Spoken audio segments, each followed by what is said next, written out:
Buenas tardes. Vamos a hacer ahora la clase de enfermedad cerebrovascular.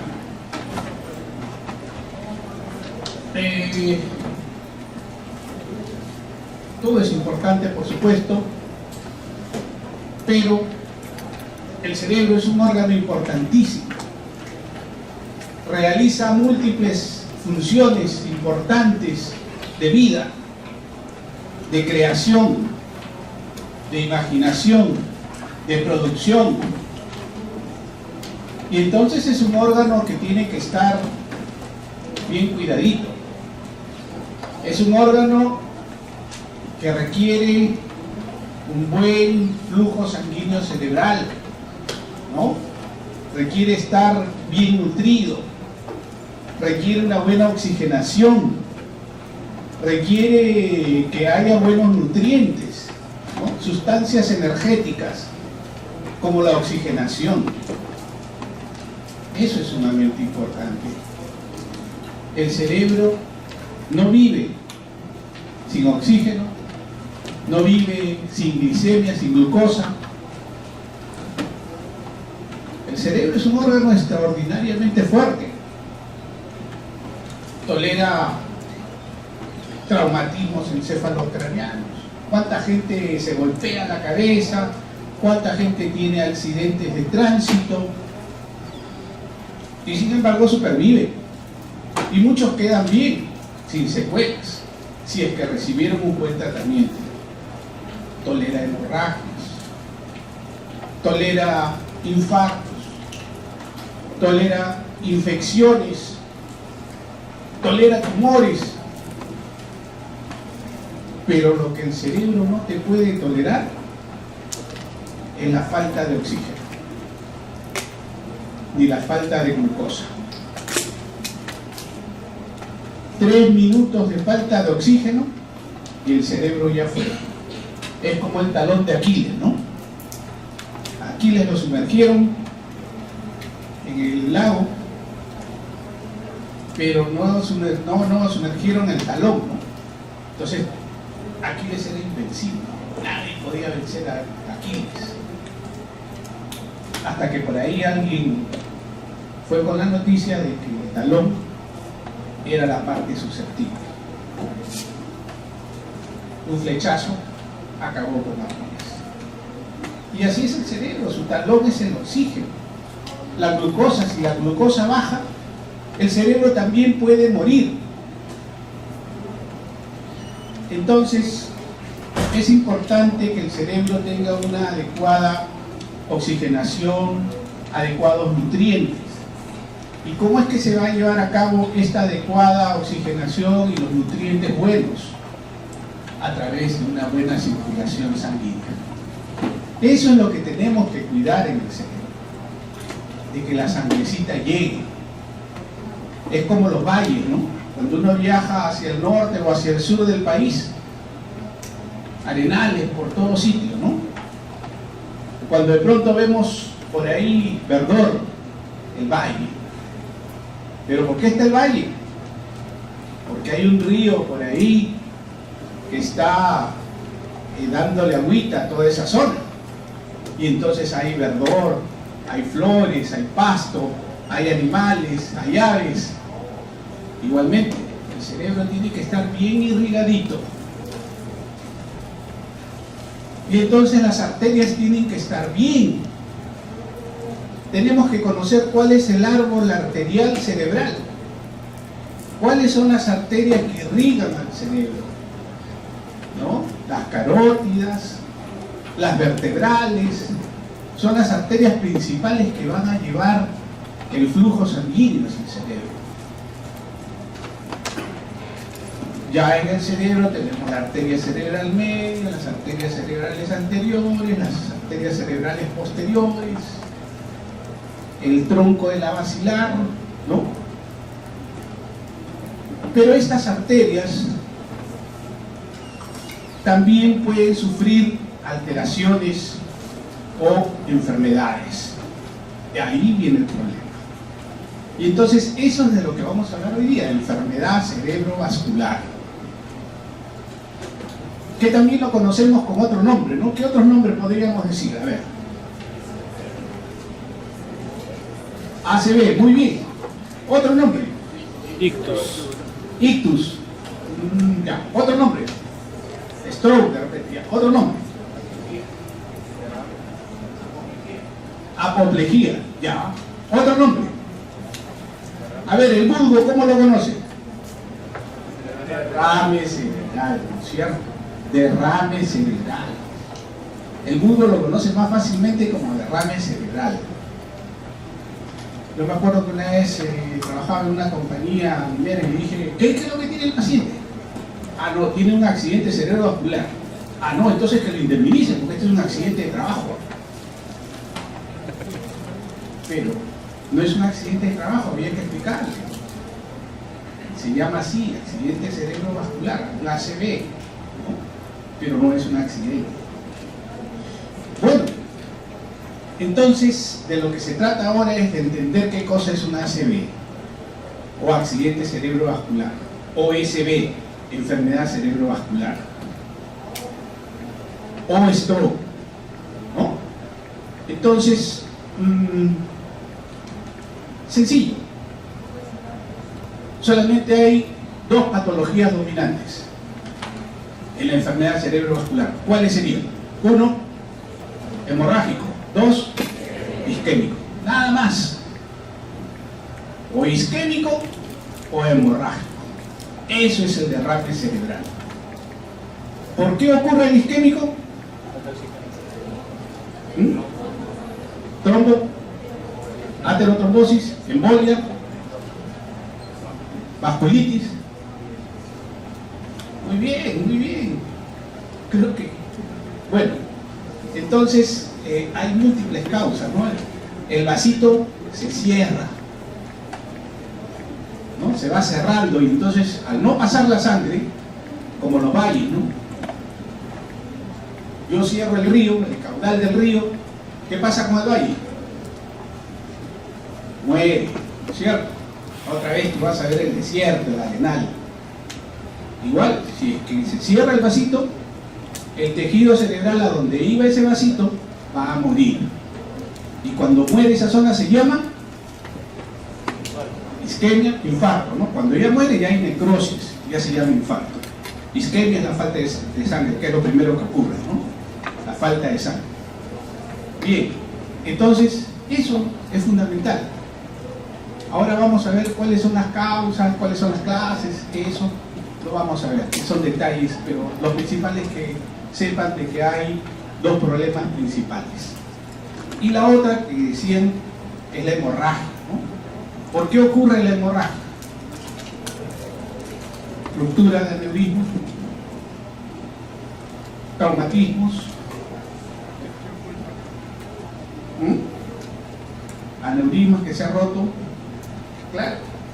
Bueno, la hemorragia implica pues la ruptura de un vaso, ¿no? Que ya vamos a ver cuáles son las clases y cuáles son las causas de esta ruptura. Pero eso básicamente, eso es todo.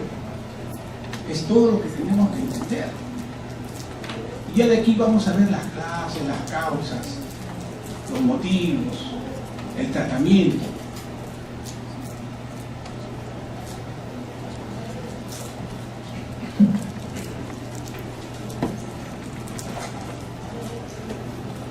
Hay que tener en cuenta que la enfermedad cerebrovascular es una enfermedad muy frecuente.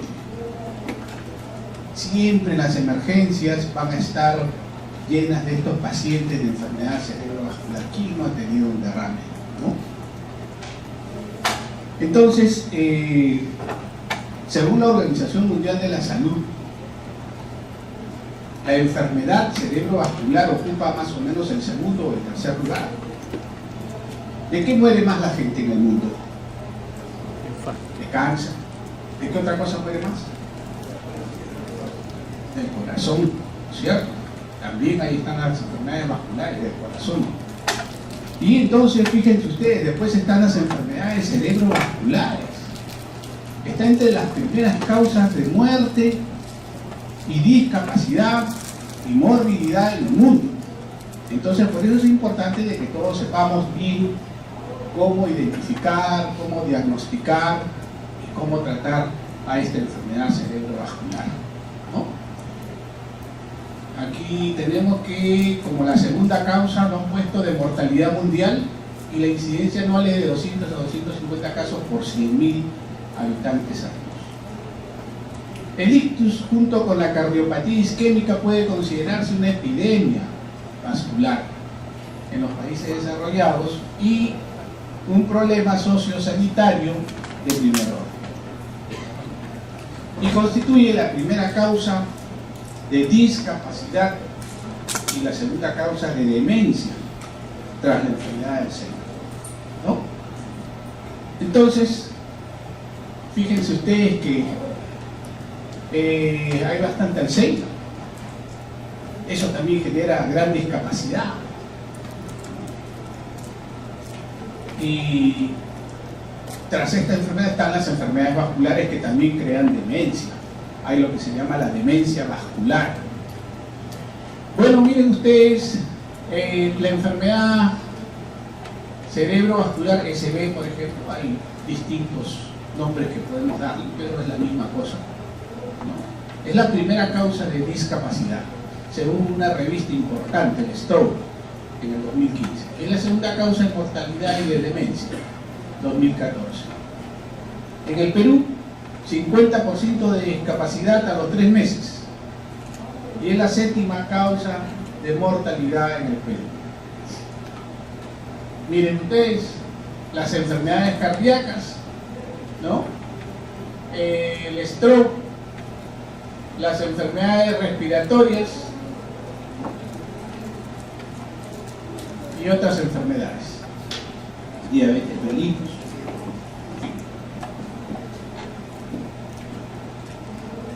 Y lo que les decía, ¿no? Tenemos que conocer la vasculatura cerebral, cómo se distribuye, cuáles son las arterias principales, porque de eso va a depender también la sintomatología que va a tener el paciente. No es lo mismo que tenga un problema en el lado derecho que tenga en el lado izquierdo. Si tendrá un problema en el lado derecho, bueno, pues va a tener una hemiplegia en el lado contralateral, ¿no es cierto? En el lado izquierdo, una hemiplegia izquierda. Y si tiene un problema en el lado izquierdo, tendrá una hemiplegia derecha, pero agregado más un trastorno del lenguaje, ¿no? Puede haber una afasia o puede haber una disfasia. La afasia puede ser motora o puede ser sensitiva, ¿no? Afasia de comprensión.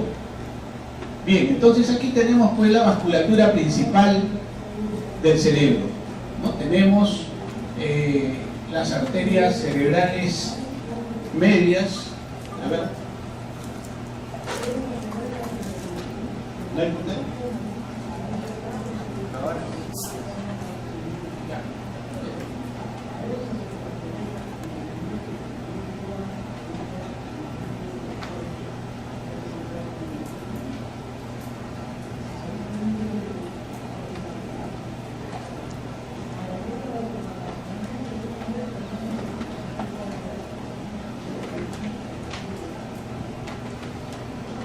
Bueno, entonces les decía, ¿no?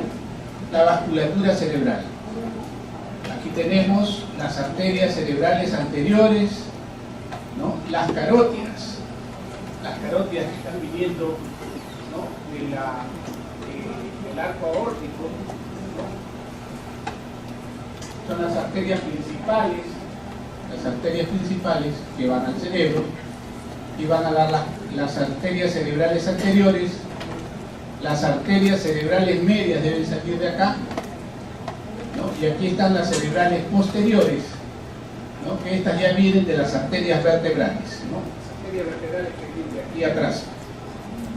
Y aquí está el tronco de la basilar y las arterias cerebrales posteriores, ¿ya?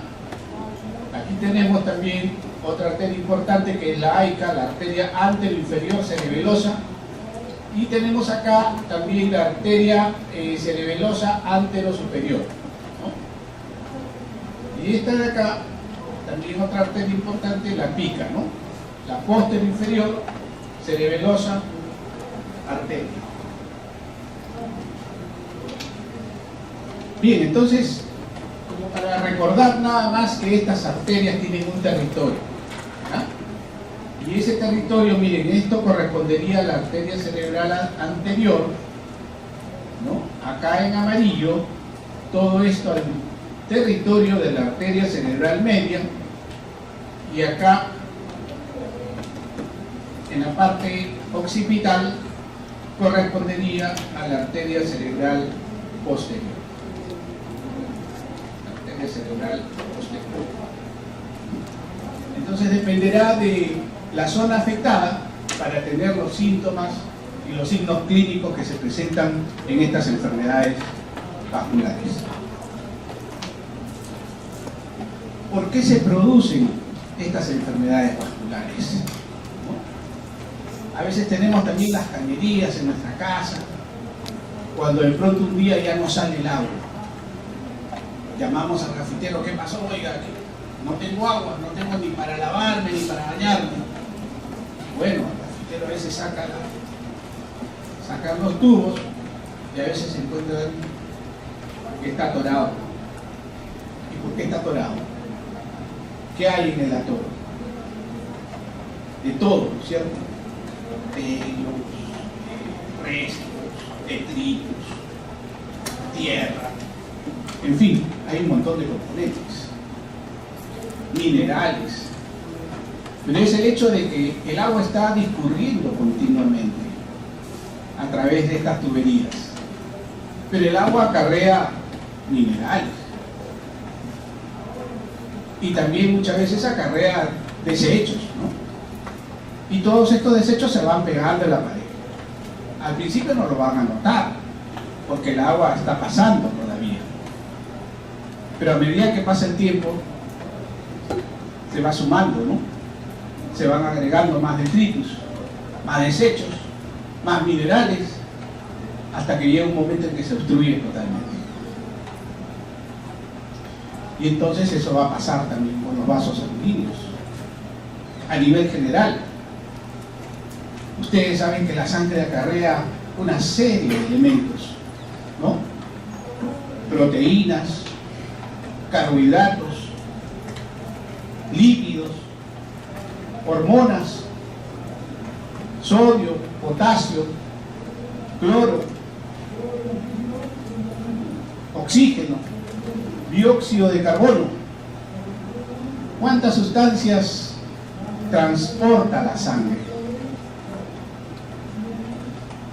Y entonces, con el tiempo,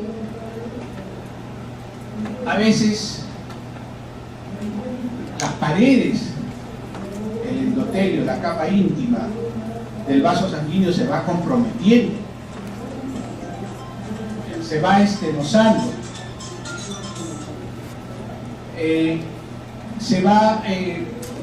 va apareciendo, se va originando la placa ateromatosa. Y eso nos ocurre a todos. Y dicen que en unos más temprano que en otros. Y dicen que esta placa va a surgir tempranamente, de repente en la adolescencia ya comienza a aparecer la placa. Y también dependerá esta placa de muchas cosas, ¿no? Porque la composición de la placa ateromatosa no solamente son grasas,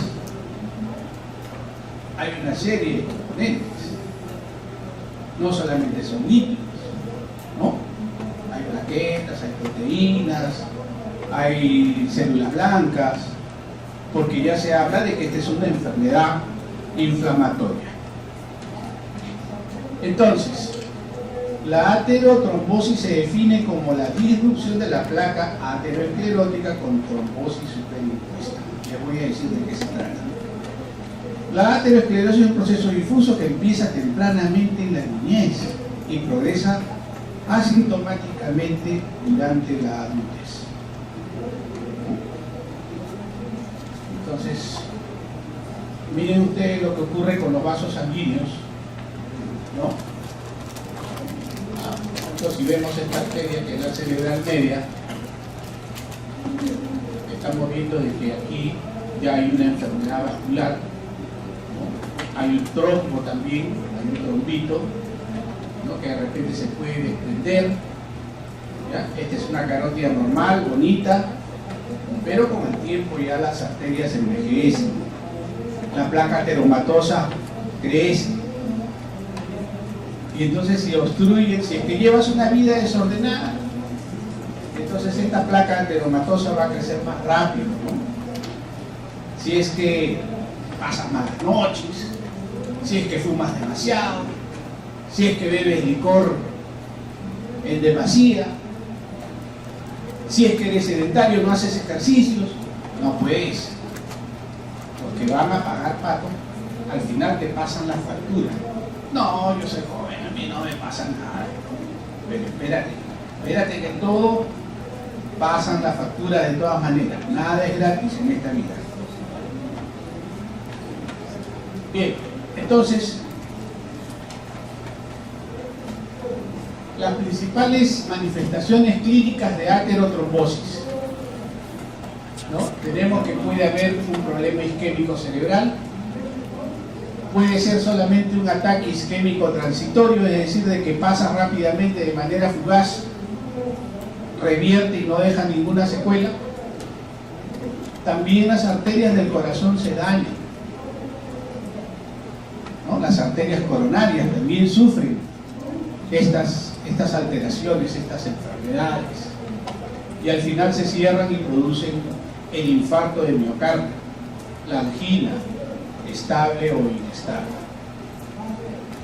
También pueden producir enfermedad arterial periférica, ¿no? Aquellos que tienen claudicación intermitente, tienen dolor de reposo, al final se necrosan los tejidos de los miembros inferiores y van a la gangrena, y entonces hay que amputar los miembros inferiores, ¿cierto?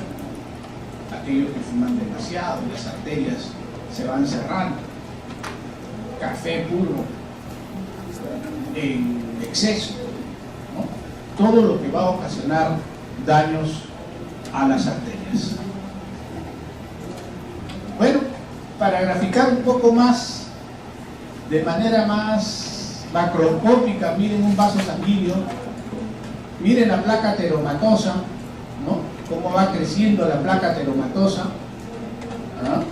Cómo va cerrando la luz del vaso, ¿no? Y la sangre va circulando con dificultad.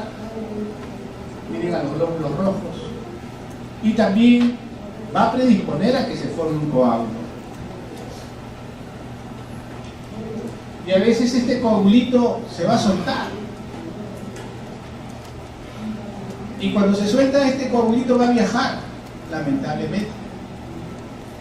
Porque va a viajar y se va a atorar en una arteria pequeñita, ¿no es cierto? En el cerebro, de repente. Eso es una embolia cerebral, ¿no? Cuando ha venido un coágulo de otro sitio y se ha alojado en una arteria cerebral, uno está bien, completamente bien, cuando de pronto vino el ataque, ¿no? Porque el paciente está bien, pero en el momento que se cerró el vaso, ya no pasa la sangre. Y ahí uno se siente, ¿qué pasó? ¿No? El tejido rápidamente reacciona, no hay sangre. Y entonces esa parte depende del lugar que sea, motora, sensitiva, de lenguaje, visual, se va a ver comprometido. Uno puede perder la conciencia. También dependerá del tamaño. Si es una arteria grande, rápidamente te pone en un estado de inconsciencia, en coma, y puede uno morir también inmediatamente.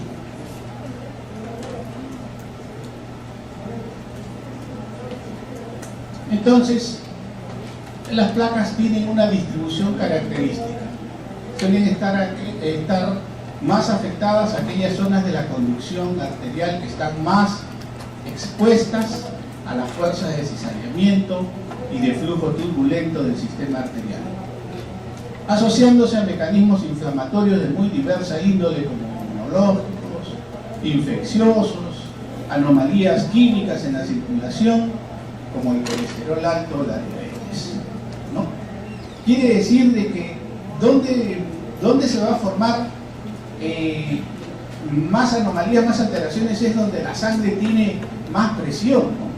en lugares donde haya cortadura, donde la sangre se desvía, donde va a golpear la sangre en esa pared arterial.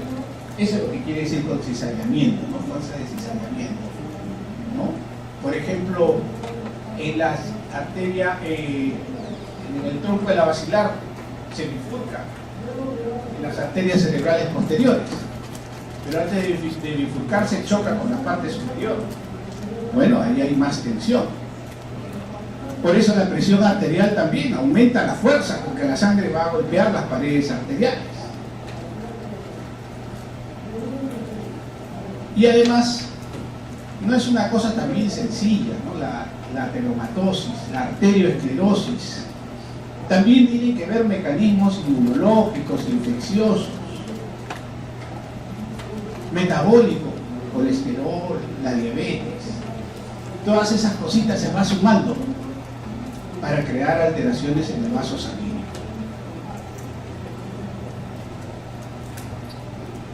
Según la clasificación de la American Heart Association, divide las lesiones ateromatosas en 6 estadios: macrófagos espumosos, aislados, estrías grasas, pequeños depósitos de lípidos extracelulares, ateromas, fibroateromas y por último lesiones complicadas con defectos tisulares en superficie.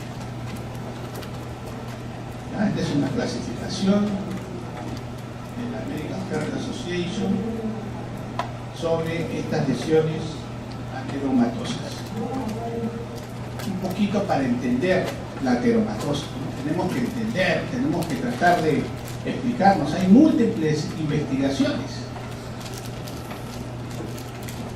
No es como en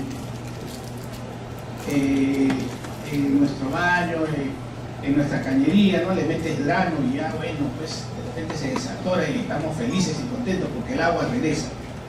Qué lindo sería que haya un medicamento que desobstruya estas placas ateromatosas, ¿no? Siempre dicen de todo, ¿no? Siempre sale algún medicamento, no, esto es lo máximo, ya, con esto te vas a sanar, con esto ya no vas a tener enfermedades. Pero lo que hasta hoy sabemos, no fumes, no tomes, o hazlo con moderación, pues. Haz ejercicio, no tengas sobrepeso, no seas sedentario. Un poco difícil. Entonces, la ateromatosis o placas de ateroma son las que van a dar lugar a la arterioesclerosis, que es cuando estas placas se depositan en las arterias de mediano y gran calibre. La arterioesclerosis puede afectar a las arterias del corazón, riñón, cerebro, de otros órganos y de los miembros inferiores. Ya dijimos, enfermedad cerebrovascular, un buen porcentaje, ¿no? 24%. Enfermedad coronaria, 29.9%. Hay que cuidar las coronarias. Enfermedad arterial periférica, 19.2%, y combinaciones entre ellos. Bien, entonces les decía, no hablamos de causas de etiología, hablamos de factores de riesgo. Todavía seguimos investigando cuál es la causa, ¿no? Pero vamos a referirnos a los factores de riesgo de aterotrombosis. ¿Cuáles serían? Factores locales, ¿no? Elevación de los factores protrombóticos, fibrinógeno, PCR, patrones de flujo sanguíneo, el diámetro vascular, la estructura de la pared arterial. Desórdenes generales, ya dijimos, la obesidad, la diabetes, ¿no? Condiciones sistémicas, historia de eventos vasculares, la hipertensión arterial, la hiperlipidemia, estados de hipercoagulación. Hay personas que tienen una tendencia más a la coagulación. Las puérperas, por ejemplo, tienen más tendencia a la coagulación. Y también hay otros síndromes que tienen más tendencia a la coagulación. Homocisteína, homocisteinemia. La homocisteína también tiene que ver en estos casos El estilo de vida, ya dijimos, fumar, dieta, falta de ejercicios, genéticos, rasgos genéticos, género, edad. Las manifestaciones ya lo sabemos: infarto del miocardio, ictus, ¿no? Enfermedad arterial periférica.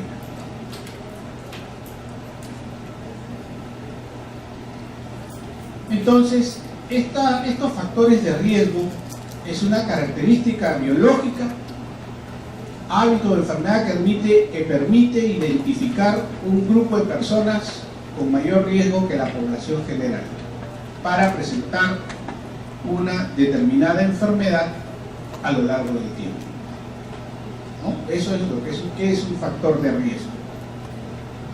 Es una característica biológica, hábito o enfermedad. Y hay factores de riesgo no modificables.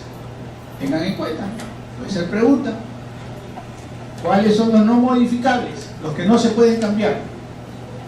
Sí puedes dejar de fumar, ¿no es cierto? Sí puedes dejar de tomar.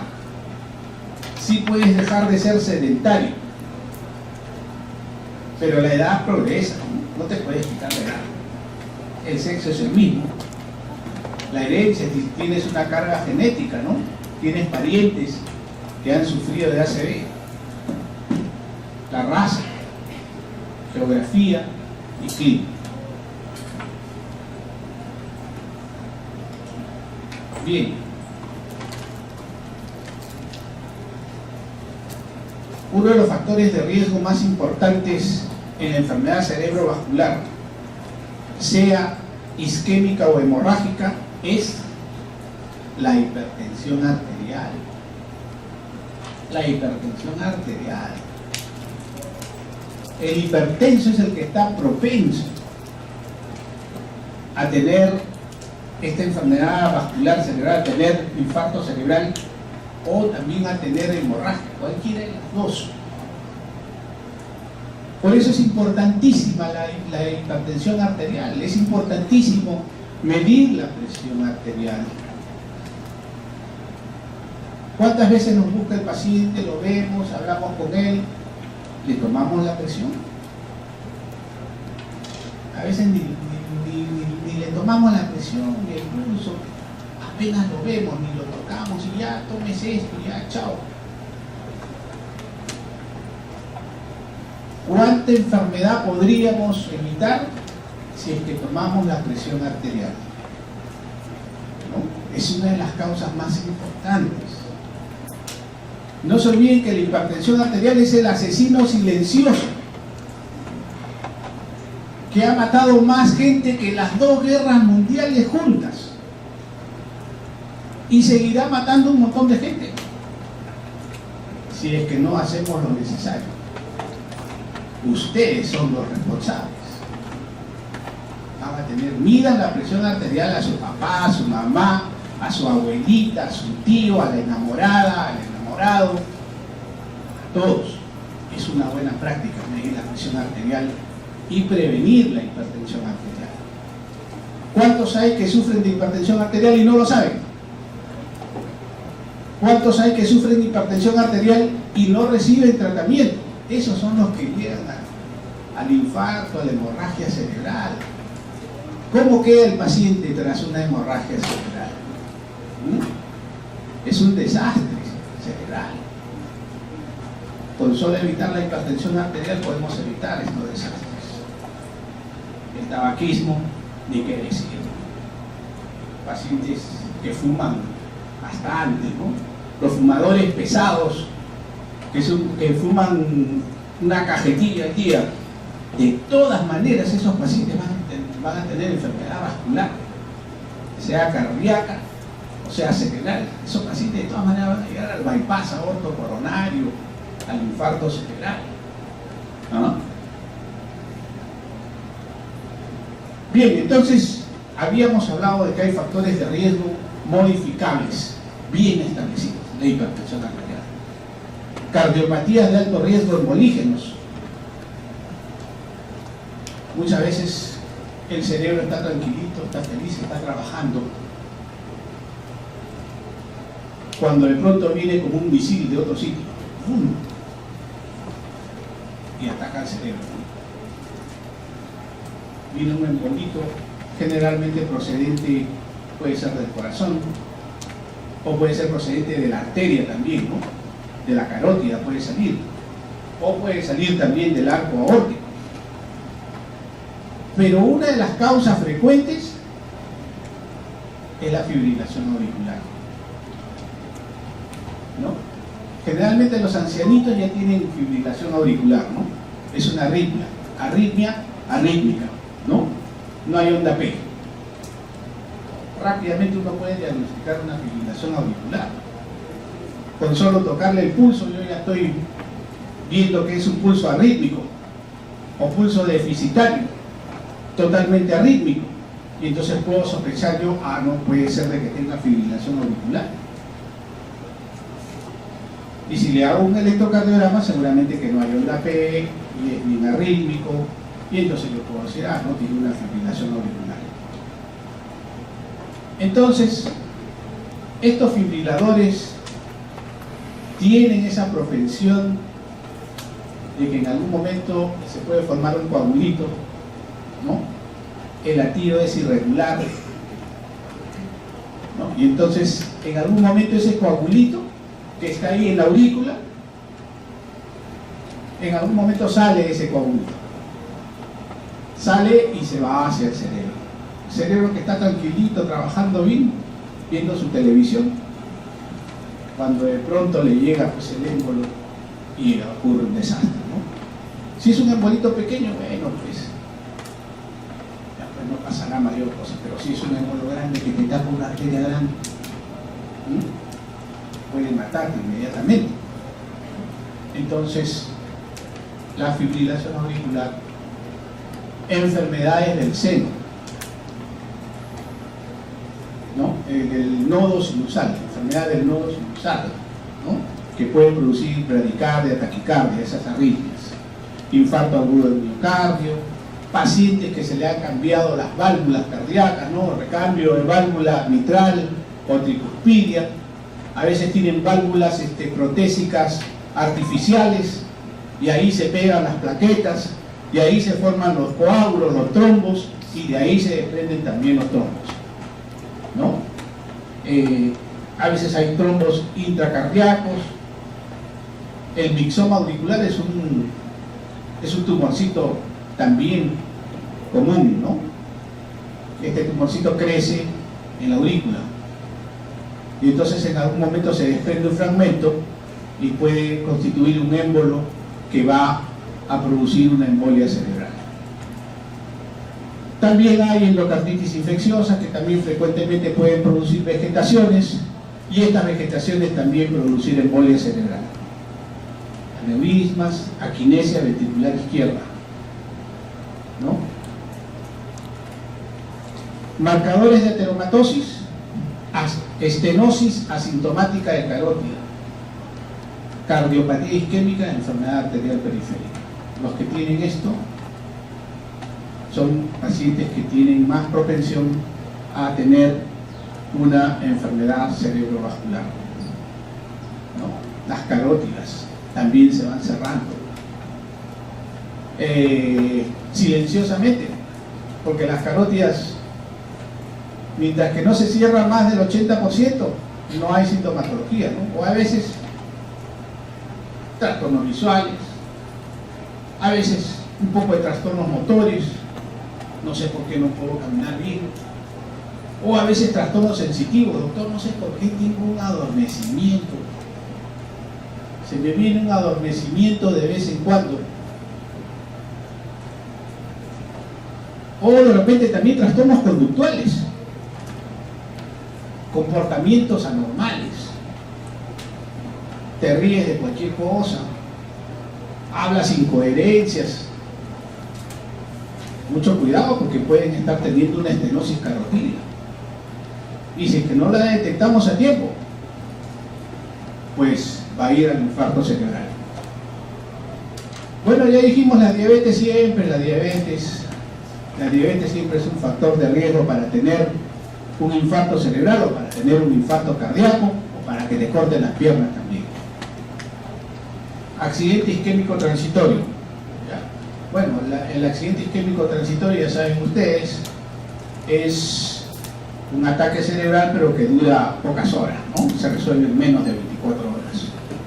Pero aquellos que tienen este ataque isquémico transitorio o TIA son los que también en el futuro seguramente pueden realizar infarto cerebral.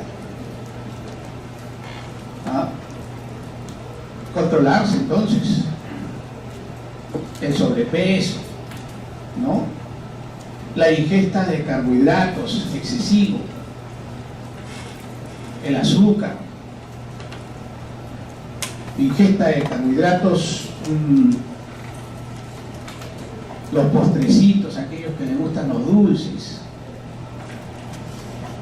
muchas harinas, las pizzas, ¿no? Entonces, hay que evitar la diabetes, el sobrepeso. El páncreas tiene que trabajar más para producir la insulina, ¿no es cierto? Hasta que llega un momento en que el páncreas te dice, oye, ya no fastidies, ya hasta aquí no más, ya no te voy a dar más insulina. Y entonces, ¿qué haces? ¿Ah? Doctor, pongan insulina.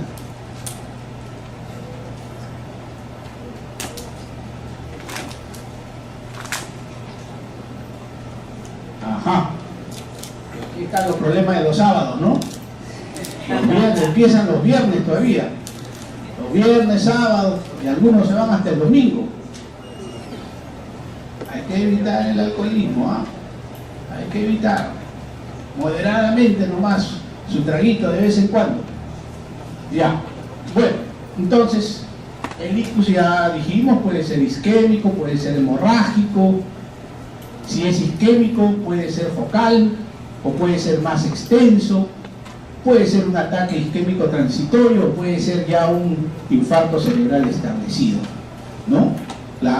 Puede ser aterotrombótico, puede ser cardioembólico, como les dije, puede ser lacunar, o sea, pequeñitos, ¿no? Pueden haber infartitos pequeñitos que te van deteriorando el cerebro poco a poco. Y esos son los que te producen la demencia multiinfarto. Tienes tantos infartitos que al final terminas demente. ¿Ah? Comienzas a hablar incoherencias. Comienzas a tener confusiones. Comienzas a tener lagunas mentales. Y por supuesto también hay de causa desconocida, ¿no? De causa indeterminada. Y bueno, cuando hablamos de hemorragia, hay varios tipos de hemorragia. Y aquí pueden aprender las más frecuentes nada más, ¿no? Cuando hablamos de hemorragia, podemos decir, o se trata de una hemorragia subaracnoidea, o se trata de una hemorragia cerebral, ¿no? Y la hemorragia cerebral puede ser parenquimatosa, puede ser ventricular. ¿Ya? Ahora les voy a explicar un poquito más claro para que tengan una idea más clara. Y además, la parenquimatosa puede ser lobular, profunda, tromboencefálica, cerebelosa, ¿no? Es decir, en la hemorragia intracerebral o cerebral o parenquimatosa, que es la sangre que está en el mismo cerebro, ¿no? En el mismo tejido cerebral. Pero en la hemorragia subaracnoidea no. Ahí la sangre no está dentro del cerebro. Ahí la sangre está ¿en dónde? En el espacio subaracnoideo, en los valles silianos, en las convexidades, en las cisternas, pero no está dentro del parénquima. Está bañando el cerebro. Esa es la hemorragia subaracnoidea, una de las peores cosas que tratamos a veces, ¿no? Porque la primera causa de la hemorragia subaracnoidea es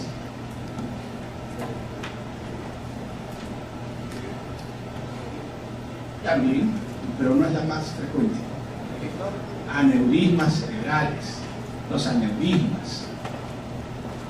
¿Ah? Cualquiera de nosotros puede tener aneurismas. Eso de que, ay, doctor, me duele la cabeza, no tendré un aneurisma. El aneurisma no da dolor de cabeza. Da dolor de cabeza cuando ya se rompió. Y es un dolor de muerte. Es un dolor que morfina ni que morfina.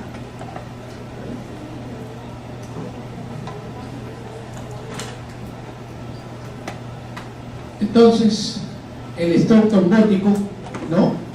Y el stroke embólico. Fácil, ¿no? Puede ser o trombosis o puede ser embolia, ¿no?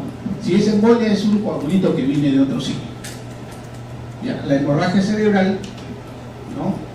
La ruptura de un vaso sanguíneo, que puede ser un aneurisma cerebral. Entonces, la trombosis, coágulos de sangre que obstruyen las arterias cerebrales afectadas, ya con ateromas, que disminuye el flujo sanguíneo cerebral, ¿no? Ahí vemos el vaso sanguíneo, la aterosclerosis, el coagulito, ¿no? Y aquí la zona donde puede estar afectada en el cerebro. El embolismo es un coágulo que se desprende de vasos extracerebrales que puede venir del corazón, grandes vasos, vasos del cuello, y obstruyen un vaso cerebral. Ya dijimos la etiopatogenia, puede ser el embólico de origen cardíaco o puede ser de otra arteria, de la carótida, del arco aórtico. Y si es trombótico es en la misma arteria, ¿no? Es la estenosis por la placa, que va creciendo y va obstruyendo el flujo sanguíneo cerebral. Después de interrumpirse el flujo sanguíneo cerebral durante un ictus isquémico agudo, se crea una región afectada de manera irreversible. La parte central de ese infarto se va a llamar el core, ¿no? Y alrededor es lo que se llama la penumbra isquémica, donde el flujo sanguíneo es restablecido y medidas neuroprotectoras a tiempo. En la penumbra isquémica es una zona donde las neuronas todavía viven.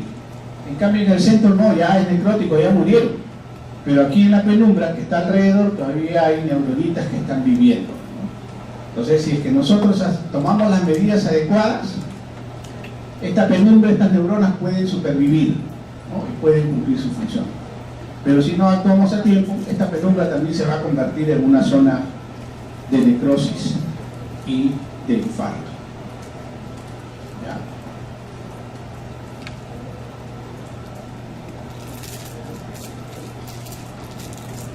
Ustedes saben de que ahora cuando un vaso sanguíneo se obstruye, puede ser de que el paciente llegue ya con una hemiplegia, pero si llega en lo que nosotros llamamos la ventana terapéutica, que es de ¿cuántas horas? 6, no, decimos 3, por ahí dicen al máximo hasta 4, 6 ya no, ya hasta 3 horas de iniciado del ictus tienes tiempo para llegar al hospital. Si tú llegas al hospital dentro de las 3 horas, se te hace lo que se llama la trombolisis. Se te inyecta un medicamento fibrinolítico que va a romper a la fibrina, ¿cierto? Va a romper al coágulo. Una sustancia fibrinolítica que es carísima, pero es efectiva. Y entonces tú puedes ver que el paciente dentro de las siguientes horas se va a recuperar, ¿no? La parálisis va a revertir. Eso es lo que se llama la trombolisis, siempre y cuando llegues dentro de las 3 horas. Pero para eso se necesita mucha educación, porque la gente nunca llega a las 3 horas. Llegan al día siguiente, porque tuvieron una parálisis y dijeron, no, de repente se va a recuperar, no, algo le está pasando, ya para mañana está bien. Entonces ya cuando van al hospital ya tienen un infarto establecido, ¿no? Donde ya no puedes hacer trombolisis. Porque ojo que cuando ya hay tejido necrótico, ahí quedó, ¿no? Entonces, la isquemia cerebral, las causas frecuentes: tromboembolismo ateromatoso, arterioesclerosis, vasos perforantes, embolia de origen cardíaco.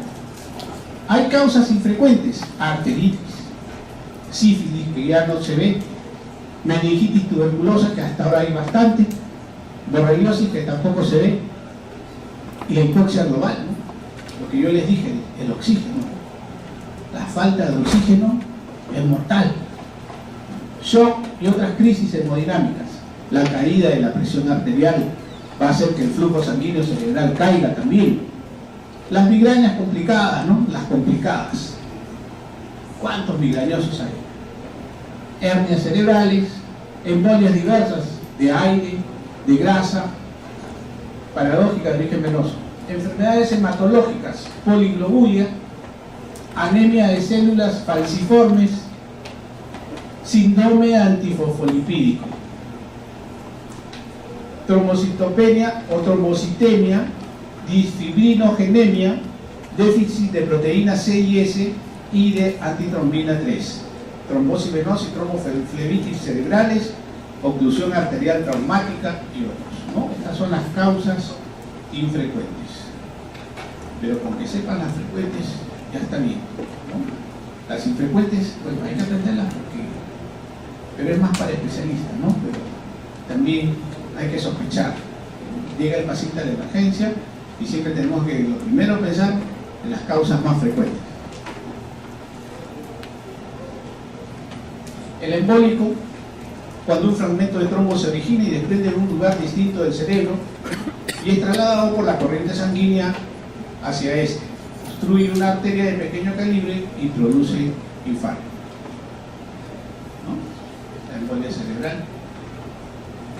Fuentes de embolismo, ya dijimos: corazón, placas reumatosa, traumas, neoplasias, parásitos, material extraño, gas, aire.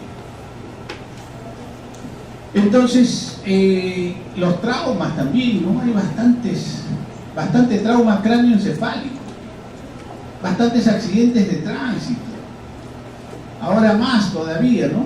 El accidente de tránsito, el traumatismo encefalocraneal, el T, o el brain injury, son frecuentísimos. Es casi una epidemia. Y estos traumatismos generan también infartos cerebrales, ¿no? Las neoplasias, los parásitos, materiales extraños, el gas, el aire, también, ¿no? Por ejemplo, una vez estaban operando a una paciente de un problema vesicular endoscópico, porque ahora ya no te abren, pues antes te habían tremendo corte abdominal, ¿no? Para sacarte la vesícula, y la operación duraba un montón de horas y te tenías que quedar en el hospital como un mes. Ahora no, ahora te hacen endoscópica, al día siguiente estás en tu casa. Pero con el endoscopio hay que insuflar aire. Cuando de repente te llaman y te dicen: doctor, no sé qué pasó, ayer, bueno, pero la paciente estaba bien, pero ahora ya está ya hemipléjica y no habla. ¿Qué le han hecho? No, bueno, le estábamos haciendo la endoscopía, claro que se insufló aire. Y entonces también hay que tener cuidado con eso. Hay embolias también por gas. O tuvimos una vez un paciente, ¿no? Un universitario. Estaba corriendo por ahí en el parque. Se voltea, alguien lo llama, se voltea inesperadamente y se cae.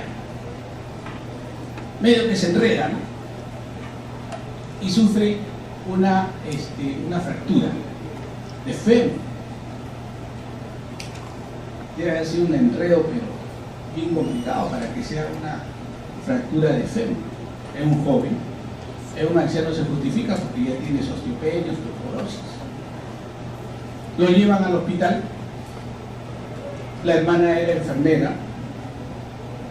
Y entonces la hermana pues fastidiaba, ¿no? Iba y decía: tiene bastante dolor, por favor, pónganle algo. Y bueno, le ponían para el dolor, pero él seguía gritando. Entonces siempre el personal: no, es enfermera, peor todavía, fastidia, ¿no? A cada rato llama. Cuando de pronto el paciente hace paro cardiorrespiratorio, la enfermera grita: paro, mi hermano está en paro, se muere. Corre, lo reaniman. Y ahí sí, ¿no? Yo dije, no me han hecho caso, todo el día he estado reclamando. ¿Qué pasó? Embolia grasa. ¿De dónde salió? De los huesos, generalmente de los huesos largos, ¿no? Es una entidad bien establecida, el embolismo graso. puede ir hacia el cerebro y crear focos embólicos. Bueno, Correa lo transfirieron al Seguro Social, no hay que llevarlo ya en ventilación mecánica, luego lo transfirieron al Instituto de Ciencias Neurológicas, hasta que al final se recuperó, pero quedó con grandes secuelas. Bueno, esas cosas también pueden ocurrir, pero son menos frecuentes, pero hay que sospechar. Hay que controlarse siempre, hay que ir al médico. Bueno, esta es una paciente también que sufrió varios infartos. Miren ustedes aquí, zonas de isquemia, también en el tronco. Ya esta paciente era una puérpera. Entonces el puerperismo, el puerperio es una etapa de procoagulación y pueden sufrir ataques isquémicos, infartos cerebrales. Ya dijimos que hay factores de riesgo modificables potenciales: la dislipidemia, tabaquismo, alcoholismo, obesidad, sedentarismo, cardiopatías de bajo medio riesgo embolígeno, foramen oval, permeable, aneurismas del tabique interauricular, calcificaciones del anillo mitral. Los anticonceptivos orales también pueden predisponer a los ataques isquémicos. La menopausia, la migraña, la diátesis trombótica, aquellos que tienen el anticuerpo antifosfolipídico, ¿no? En el síndrome antifosfolipídico, que también pueden tener el anticuerpo lúpico. Estas pacientes generalmente sufren de abortos frecuentes y también de ataques cerebrales, déficit de proteína C y S. Prevención. Ya dijimos, controlar la presión arterial, ¿no? Reducir la cantidad de colesterol y grasa saturada en tu dieta, dejar de fumar tabaco, controlar la diabetes, mantener un peso saludable, llevar una dieta rica en frutas y vegetales, hacer ejercicios en forma regular, beber alcohol con moderación o no hacerlo. Aquellos que sufren de apnea también dicen que tienen una mayor propensión a tener infartos cerebrales. ¿Cuántos sufren de apnea? Apnea del sueño, un trastorno del sueño, ¿cierto? Estás durmiendo placenteramente cuando de pronto te olvidas de respirar, ¿no? Te quedas ahí, sobre todo si estás muy cansado, has bebido licor, en fin, te quedas ahí. Cuando de pronto te despiertas desesperado, claro, porque el CO2 se acumula, ¿no es cierto? El dióxido de carbono.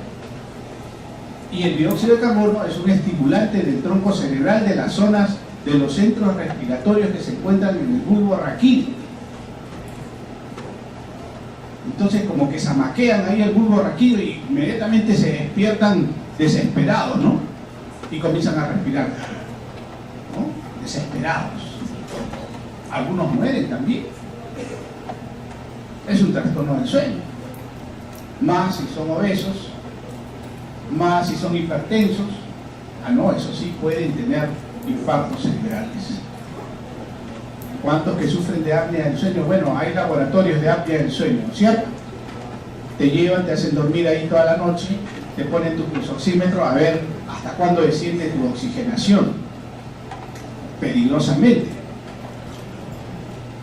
Entonces algunos, aquellos que roncan también, ¿no? El ronquido también tiene que ver con estos problemas cerebrales. Entonces, algunos ya tienen que usar una máscara de oxígeno, una maquinita, un ventilador mecánico en las noches, que te haga respirar cuando ya te olvidas de respirar. Eso del apnea del sueño. Y las drogas, pues, ¿no es cierto? La cocaína, la pasta básica de cocaína, heroína, en fin, todas esas drogas también te pueden predisponer mucho. Nosotros recibimos muchos casos de pacientes que ingieren mucha cocaína con hemorragia cerebral, infarto cerebral, predispone a estas enfermedades cerebrovasculares. Siempre hay que ir al médico y seguir las instrucciones del médico.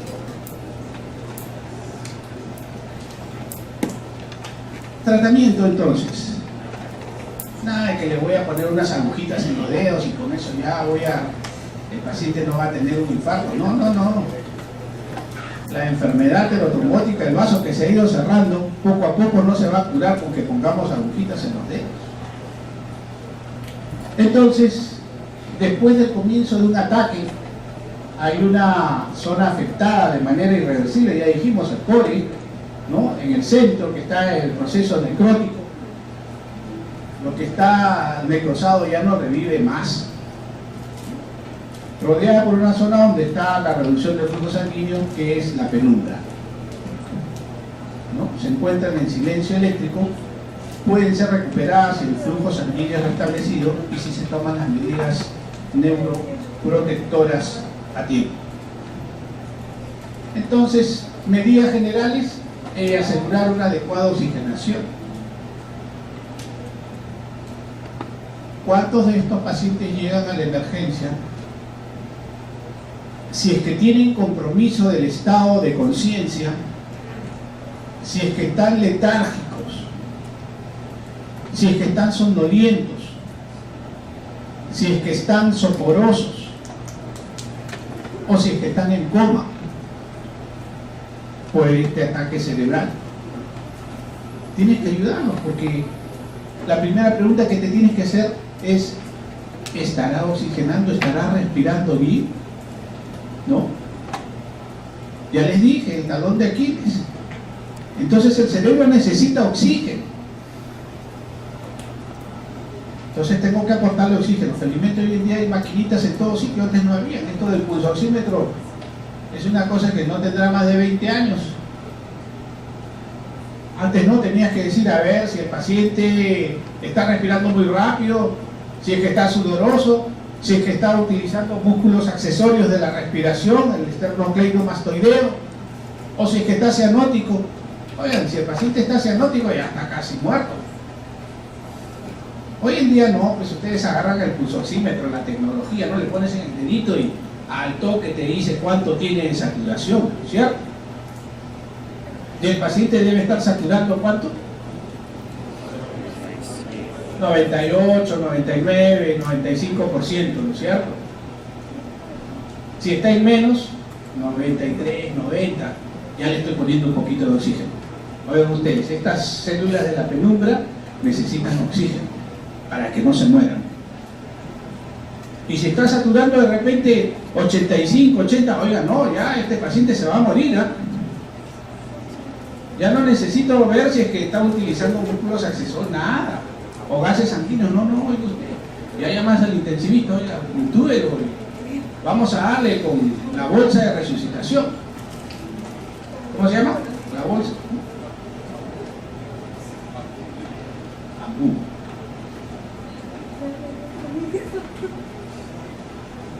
¿Toman avena? ¿Ah? Quaker. Quaker sí, Quaker o avena es lo mismo.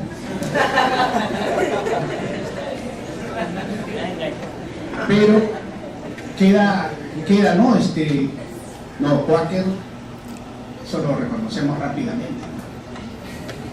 Igual Ambú no se llama Ambú. Ambú es la marca. Se llama bolsa de resucitación. Pero cuando tú le dices, llega el paciente que ya no respira, está en paro, denme la bolsa de resucitación, no te la pasan. Oiga, la bolsa, pásame el Ambú. Ahí sí te traen el Ambú corriendo. Pero Ambú es una marca, estás haciendo propaganda de una marca. Pero bueno, pues ya eso quedó, y si quiero salvar a mi paciente, tendré que pedir algo. No se olviden, tomen su avena. Entonces, hay que asegurar la vía aérea, mantener una correcta oxigenación, ya le dije que es importantísimo. Si el Glasgow es menor de 8, deben ponerle un tubo endotraqueal, ¿no? De forma pronta y atraumática. Podemos utilizar estos medicamentos, el tiopental, propofol, lidocaína. Y los agentes paralíticos preferidos son los de acción corta, como el rocuronio. Evitar despolarizantes si ha tenido síntomas neurológicos focales. Este es un caso lamentable de un muchacho de cajamarquino con una infección tuberculosa, ¿no? Eran dos hermanos mellizos, ¿no? Dos hermanos mellizos que vinieron de una zona andina. Vinieron en sus vacaciones para agenciarse un dinerito y se van a trabajar a una de esas zonas de la parada donde hay una alta incidencia de tuberculosis. Estos muchachitos que a veces no tienen contacto con el vacilo porque viven pues en los Andes, inmediatamente se enfermaron de la tuberculosis. Pero la tuberculosis, ahí, ya dijeron también por ahí, generalmente se puede curar si tú le das los antibióticos adecuadamente, los antituberculostáticos, así que se cura, sale adelante, puede sanarlo. Lo malo es que cuando se complican con lo que se llama vasculitis, que por ahí también lo nombraron, ¿no? Vasculitis, porque a veces lamentablemente el germen puede localizarse en la misma arteria, en el endotelio, y ahí crea todo un proceso inflamatorio en arterias pequeñitas, y entonces va a crear infartos. Crean varios infartos porque se localizan en varias arterias. Y a veces en la anatomía patológica tú buscas, no está el germen. A veces no solamente es la localización del germen, también puede ser depósitos de complejos inmune, antígeno, anticuerpo, que van a ir cerrando el vaso sanguíneo. Y al final mueren porque se producen múltiples infartos cerebrales, ¿no? Queman toda la placa principal. Aquí, como les decía, miren, todos estos infartitos, un montón de infartos. Esto es típico, ¿eh? Y lamentablemente contra esto no podemos hacer nada. A veces, por más antibióticos que le des, cuando se presenta la vasculitis, sobre todo miren esa vasculitis en ganglios basales, ¿no? Ya aquí no hay nada que hacer. Estos pacientes fallecieron. ¿Ah? Miren acá el infarto, miren los infartos acá en ganglios basales, putamen. En la radiografía no tenían tuberculosis pulmonar. Bueno, también puedes dar hiperventilación controlada. Esto ya es para un paciente que está en ventilación mecánica, porque la reducción de del dióxido de carbono puede producir una vasoconstricción cerebral y eso evitar el edema. Mantener una presión arterial adecuada, no debe ser tratada salvo con una distinta reducción del 10 al 15%. No hay que bajarle mucho a la presión. Lógicamente son pacientes que necesitan presión de sangre para que la sangre pueda entrar al cerebro, para que lleve el oxígeno, los nutrientes. Terapia anticonvulsivante, puedes darle, porque estos pacientes pueden convulsionar en algún momento, entonces puedes darle fenitoína, carbamazepina, ácido valproico, cualquiera de estos medicamentos para evitar que el paciente vaya a convulsionar. Lógicamente, estos pacientes van a presentar edema cerebral, ¿no? Se va a inflamar el cerebro. Ante el insulto, ante la injuria, ante el infarto, ante el tejido necrótico, ocurre siempre un proceso inflamatorio. Van a ir inmediatamente los leucocitos, ¿no? Las células de defensa, y van a producir edema. Se va a edematizar. Y eso es lo que tienes que tratar, el edema cerebral. ¿Por qué? Porque la caja craneana no es distensible, como lo es el tórax. El tórax sí se distiende, ¿no? Pero el cráneo no, porque las suturas ya están bien soldadas. Solamente se distienden los niños cuyas suturas no se han cerrado, las fontanelas están abiertas. Por eso ahí sí ven esos niñitos que están todos cabezones, ¿no? Porque tienen hidrocefalia, porque tienen edema, porque tienen tumores, porque tienen hemorragias. Entonces esos niñitos no mueren porque el cerebro se distiende. Pero en el adulto que ya la sutura está cerrada, ¿a dónde va la inflamación? Se comprime. Al comprimir, las arterias también se ven comprimidas. Hay una alta resistencia vascular. La sangre casi no pasa, por la resistencia aumentada. Y entonces, ¿qué hace el organismo sabio? Aumenta la presión. Tiene que aumentar la presión porque si no la sangre no pasa. Y si tú llegas y dices, no, está con la presión muy alta, bájale la presión.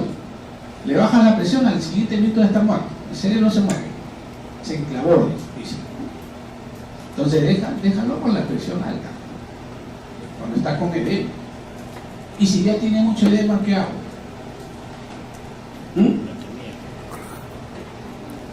¿Qué hago? Craneotomía. ¿Qué? Cirugía, claro, cirugía. ¿Qué? Craneotomía. Descompresión, cirugía descompresiva. ¿Cómo es? Le sacas muy bien un pedazo de calota craneana, ¿no? Amplia. Y entonces el cerebro se distiende hacia afuera. Y la presión ya no mata al cerebro, ¿no? Ya no lo mata a sí mismo. Sale hacia afuera, esto se hincha, se ponen como marcianos. Pero vive. ¿Quiénes fueron los primeros que hicieron esa operación? Los Paracas. Nosotros le hemos enseñado al mundo cómo se hace una craneotomía compresiva hace 800 años.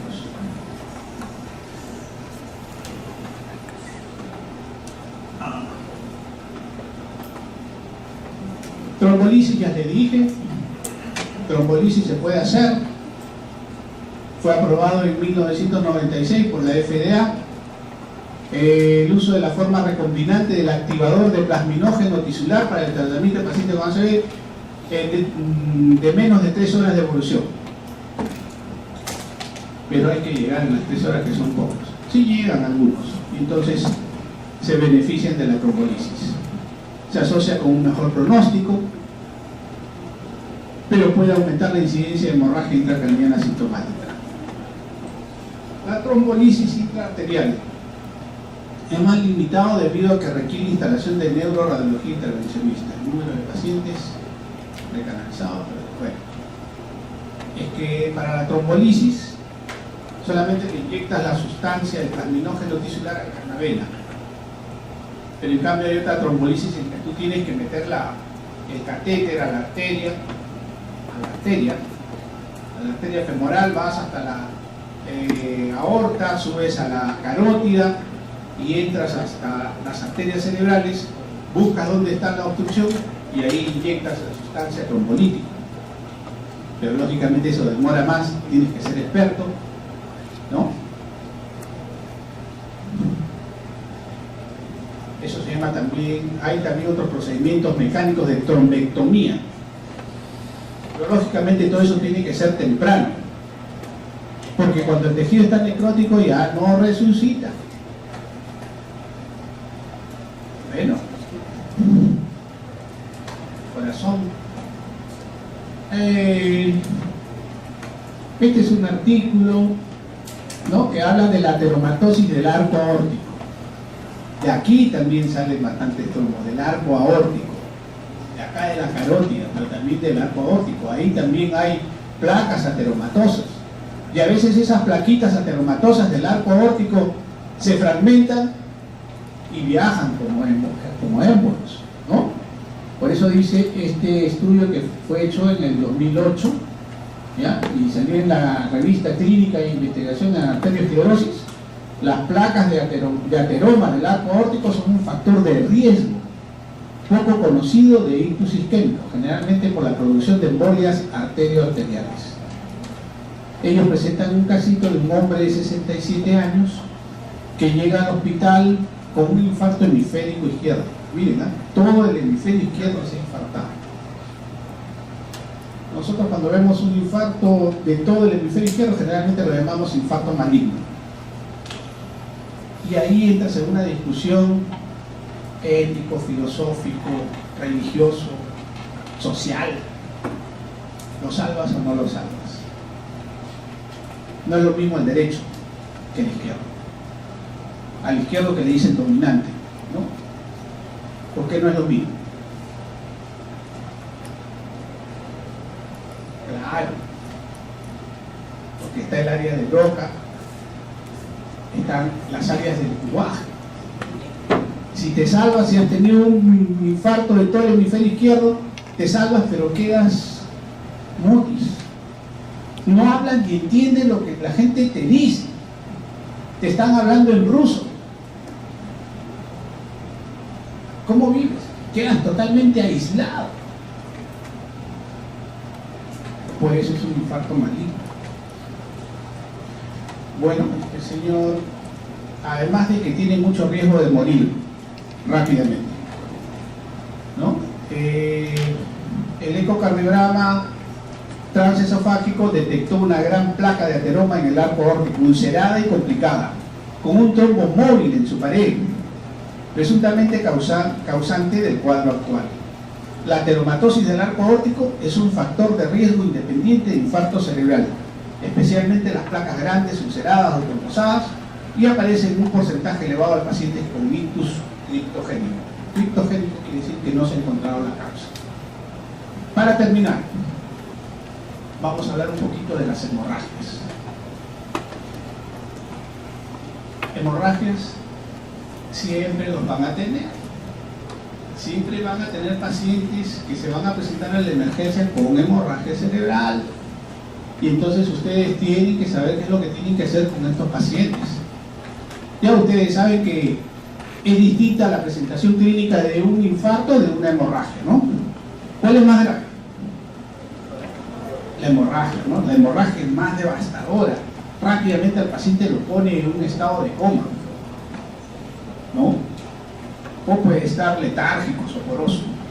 Entonces, ¿por qué ocurre la hemorragia? Ya saben ustedes, es un vasito que se ha roto, ¿no? Y ha producido todo este baño de sangre. Bueno, y esto supone el 10% de todos los accidentes cerebrovasculares, con una incidencia de 20 en 100.000 habitantes por año en los países desarrollados. Alta incidencia en Japón, en la China, en población americana de raza negra, probablemente por sus hábitos dietéticos. Esto no es tan cierto. Al tratamiento de la hipertensión arterial se atribuye el descenso en la mortalidad por ictus. Vamos a ver.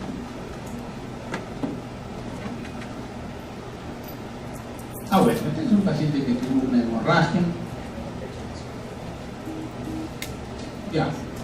Entonces, cuando están frente a ustedes a una hemorragia cerebral, solamente pregúntense dos cosas. ¿Es una hemorragia subaracnoidea o es una hemorragia intraparenquimal? Nada más. No es difícil. No se hagan bolas. ¿Ya? Y clínicamente yo puedo sospechar inmediatamente si el paciente tiene una hemorragia subaracnoidea o tiene una hemorragia intracerebral. No necesitas grandes cosas. La clínica manda. Con que le haga yo un buen examen clínico, ya puedo estar diciendo este paciente tiene un aneurisma en el lado derecho, en la circulación derecha, sin hacerle ninguna tomografía. Basta con el examen clínico. ¿Por qué? Porque en la hemorragia subaracnoidea, ¿qué vamos a encontrar clínicamente? A ver, ejercicio clínico. Cefalea, ya, cefalea intensísima. ¿Qué más? ¿No? Pérdida de conciencia también. Pueden incluso morir ahí nomás, ya. ¿Qué más? ¿Ah? Proceso súbito, claro. La forma de inicio es súbito, generalmente, ¿no? En el momento que se rompió el vaso, ahí empezó todo. No es insidioso como el infarto, ¿no? Poco a poco se va cerrando el vaso, me va dando adormecimiento, voy cayendo mal.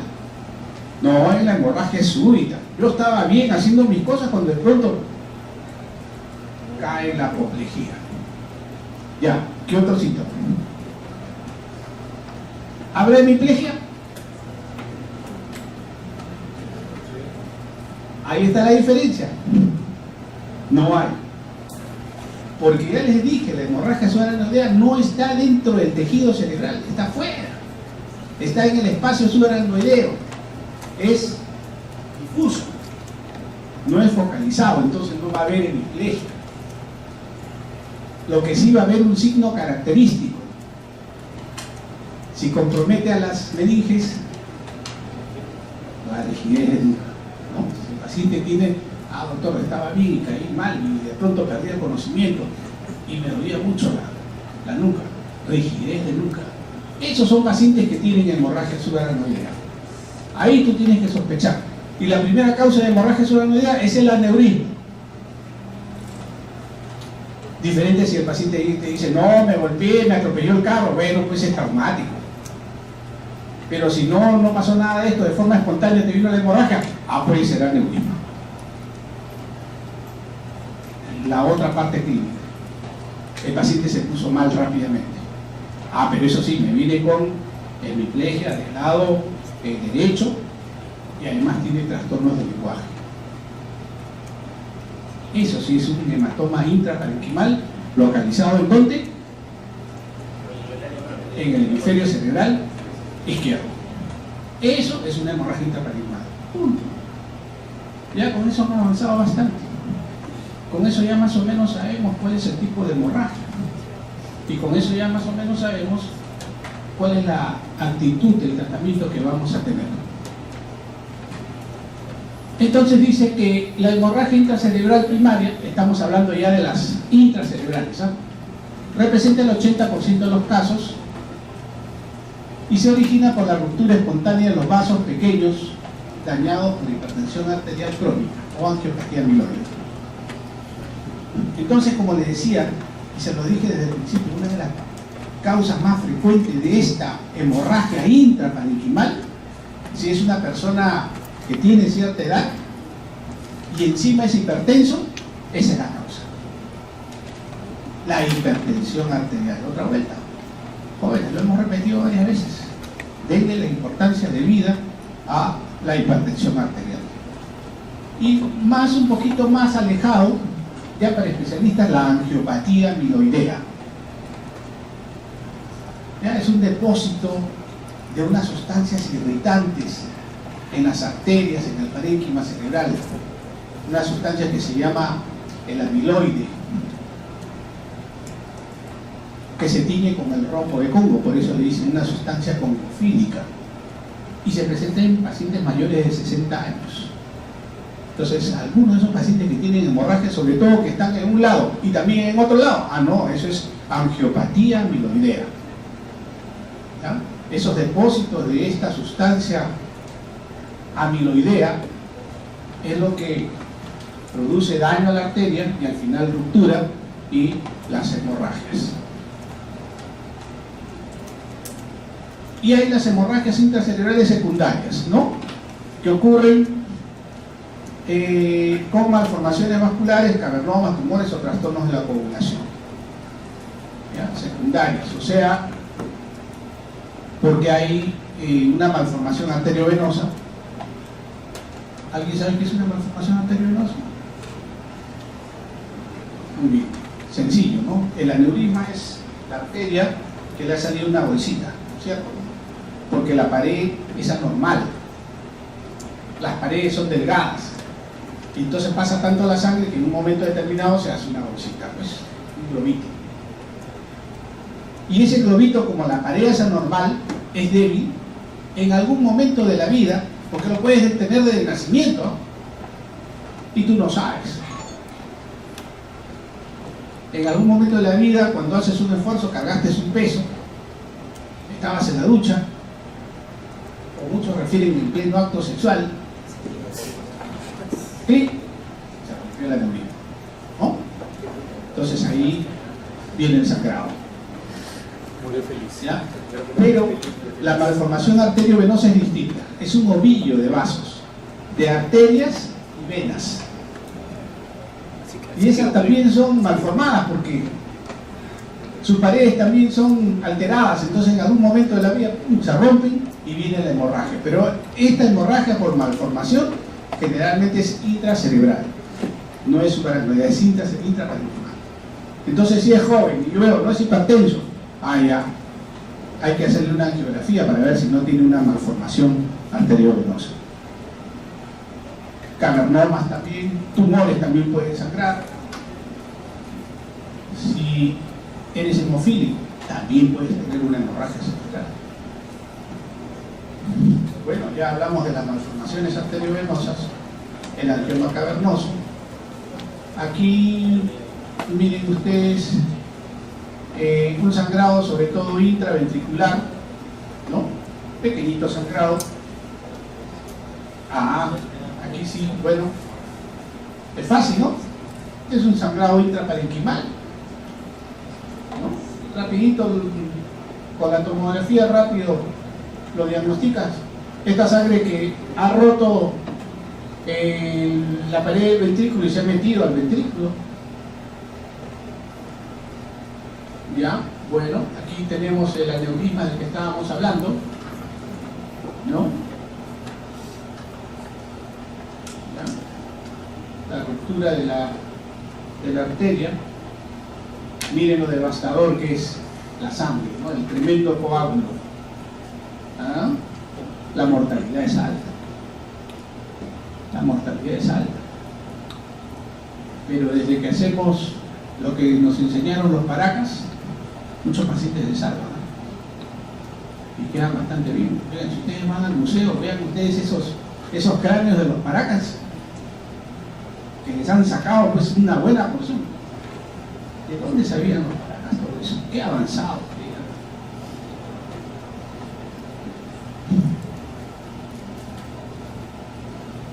Bueno, una paciente con hemorragia, miren esta tremenda hemorragia, ¿no? Todo lo hiperdenso que es hemorragia, las causas ya les dije, hipertensión arterial, angiopatía amiloidea, malformaciones, bueno, uso de sustancias simpático-miméticas, ¿no? Adrenalina, noradrenalina, otras causas, cocaína, en fin, cuadro clínico, inicio súbito, muy bien lo dijeron por ahí, evolución rápida, cefalea, náuseas, vómitos, disminución del nivel de conciencia, elevación de la presión arterial, signos neurológicos focales, como ya les dije, ¿no?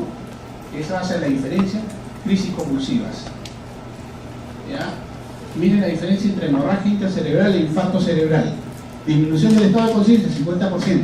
Acá en el infarto no es común.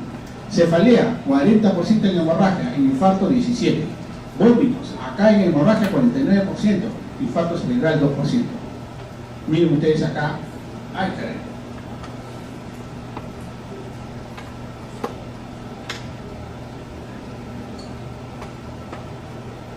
Ya. Esta hemorragia en el cerebelo, grande, falleció. Miren ustedes el tremendo coágulo. ¿Cuánto le va a vivir? Tremendo coágulo. Miren cómo queda el hueco después de que sacan el coágulo. Bueno, aquí estamos revisando a los pacientes.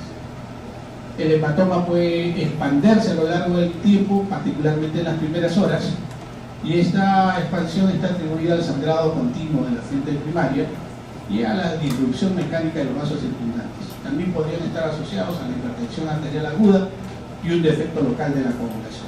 Miren esto. Este paciente no vive. No vive, tremenda hemorragia. Tremenda hemorragia. Ya, para terminar, miren, ¿qué es esto? Muy bien, hemorragia subaracnoidea, no está dentro del parénquima. No se ve bien en esta placa, no es la clásica, pero si ustedes hacen un esfuerzo, miren, el cerebro está bien edematizado porque no veo los surcos, ¿no? Los ventrículos también están aplastados, pero aquí veo sangre, ¿no? En el valle silviano, ¿no? Sangre acá también y sangre acá en el surco interhemisférico.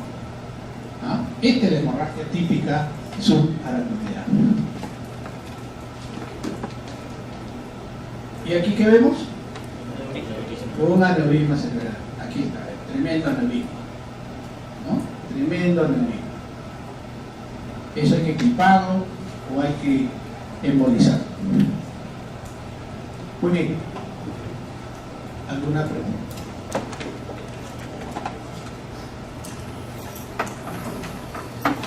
¿Todo bien claro? Bueno, muchas gracias.